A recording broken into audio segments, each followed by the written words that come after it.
एगो बाटे सामरा एगो बदलल बागोर में सुना ना छौरी भइल अनहरिया में आ छौड़ा आधा अंजोर में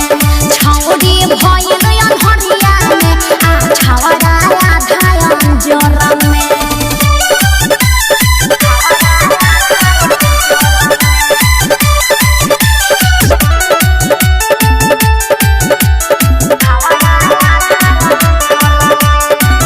दूनु बाटे दू रंग के भइल बा शंका होखे के बेरी हम त रही श्रीलंका। अरे ऐसा नहीं थे दोनों भैया के तोहरा हवे हम सच कहतानी जब से शादी भइल तब से हम ससुरे रहतानी खइले बारू गरबर का तो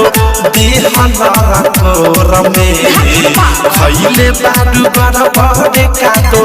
देहलरा कोर में सुनो ना छौरी भइल अनहरिया में आ छौड़ा है आधा अंजोर में छौरी भइल अनहरिया में आ छौड़ा है आधा अंजोर में डायमंड रिकॉर्डिंग स्टूडियो छौड़ा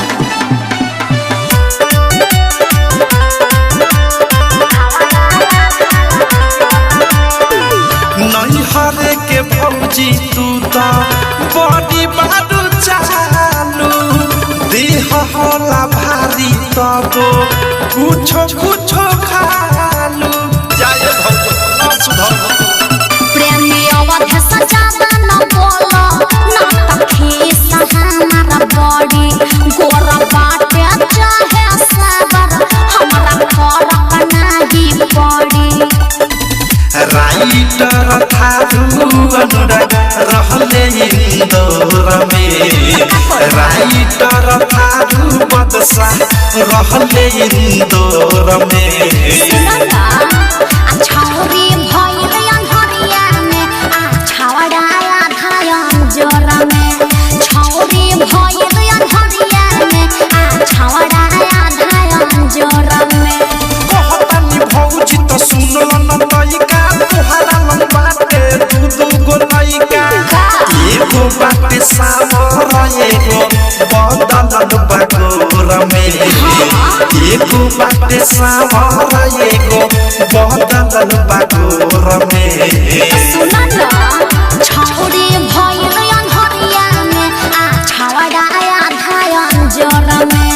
छौरी भइल अनहरिया में आ छौड़ा आधा अंजोर में